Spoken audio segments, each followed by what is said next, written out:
டேய் நாளைக்கு ஃபங்க்ஷன் இருக்கு. எப்பயும் போல லேட்டா வந்துட்டு கஸ்டமர் திட்டம் விட்டுறாத. சரிண்ணே. நாளைக்கு எங்க டைம் எல்லாம் தெரியும்ல? எல்லாம் தெரியும். பார்க்க தானே போறேன். The next day. இப்படியா கட்டாயத்துக்கு வந்தாச்சு. இங்க ஒரு கேமரா பண்ணிக்கியா? நம்மள ஒருவேளை சூரியனுக்காக இப்படி பண்ணியிருப்பாங்களோ? நம்ம பெர்ஃபார்மன்ஸ் நம்ம காட்டுவோம்.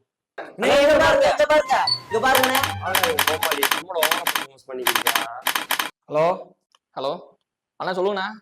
என்னப்பா இன்னும் போட்டோக்காரன் வரல, டைம் ஆச்சு. அப்படியா? இந்த கேட்டு கூப்பிடுறேண்ணா. ராவுகால எம்ம கண்டோம் ஏகாதசி வைகுண்டம். என்னண்ணே டேய் எங்கடா இருக்க? மகளை போயிட்டே இல்லையா? மகாலா தானே பெர்ஃபார்மன்ஸ் கொடுத்துருக்கேன். எந்த மகளடா இருக்க? நீ சொன்ன ரூமலா மகாலா தானே? டேய் நான் போக சொல்றது கமலா மகள்டா.